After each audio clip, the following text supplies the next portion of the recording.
wabarakatuh. Selamat belajar untuk anak-anakku yang sedang ada di rumah ya. Tetap jaga protokol kesehatan dengan mematuhi dan melaksanakan kegiatan di rumah ya dengan menerapkan 5M. Baik, pada pertemuan kali ini kalian akan mendapatkan pembelajaran mengenai tentang membandingkan anekdot dengan humor. Pada pembelajaran sebelumnya, kamu telah belajar bahwa anekdot adalah sebuah cerita singkat yang lucu dan menarik ya. Apakah semua cerita yang lucu dapat dikategorikan sebagai anekdot? Sering orang menyamakan antara humor dengan anekdot. Agar dapat mengetahui persamaan dan perbedaan antara keduanya, sekarang pahami terlebih dahulu apa itu humor.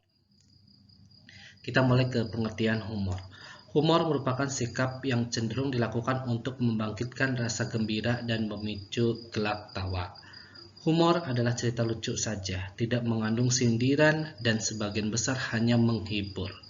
Yang ketiga, humor adalah segala bentuk rangsangan yang cenderung secara spontan memancing tawa atau senyum para pembaca atau pendengar. Nah, ciri-ciri humor yang pertama adalah bersifat menghibur, hanya menghibur saja ya. Yang kedua, ada terkadang unsur lucunya. Yang ketiga tidak monoton. Yang keempat, mudah dipahami oleh semua unsur. Dan yang kelima itu. Nah, persamaan dan perbedaan teks anekdot dengan humor.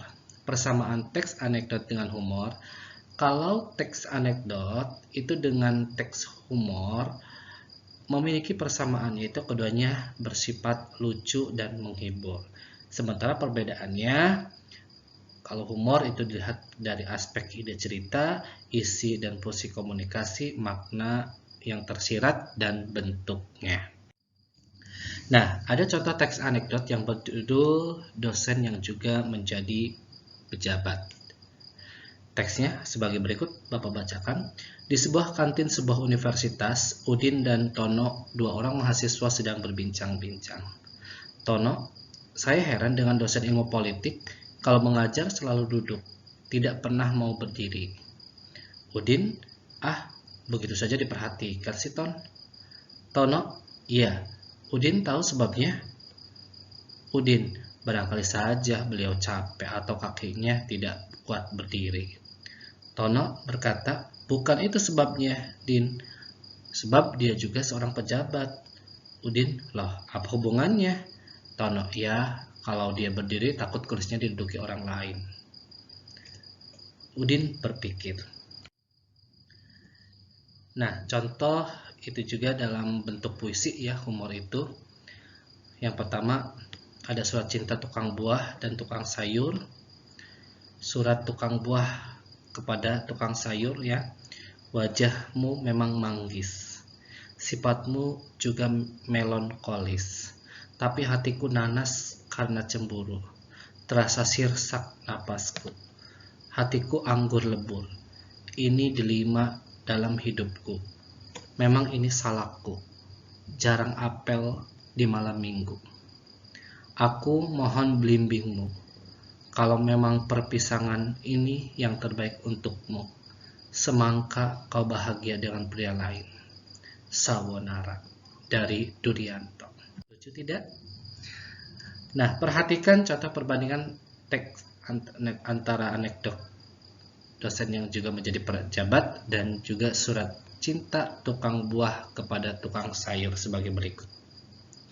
Nah, dari aspek ide cerita, anekdot yang berjudul dosen yang menjadi pejabat itu merupakan peristiwa yang nyata ya.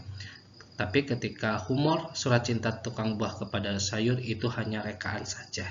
Jadi tidak ada murni ya, tidak terjadi dalam kehidupan nyata. Isinya teks anekdot yang berjudul dengan dosen yang menjabat pejabat itu masalah terkait tokoh publik dan masyarakat yang menyangkut orang banyak. Sementara humor itu masalah kehidupan sehari-hari atau secara umum ya. Kemudian fungsi komunikasinya itu menyampaikan kritik, sindiran secara halus, sementara humor itu hanya menghibur saja. Makna tersirat dari anekdot dosen yang menjadi pejabat, yaitu menyadarkan para pejabat agar jika masa jabatannya habis, mereka bersedia untuk turun dari jabatannya dan siap digantikan orang lain. Sementara pada teks humor itu tidak ada makna atau pesan tersirat yang disampaikan. Sampai di sini kalian memahami? Terima kasih ya pada pembelajaran kali ini. Bapak tutup. Wassalamualaikum warahmatullahi wabarakatuh.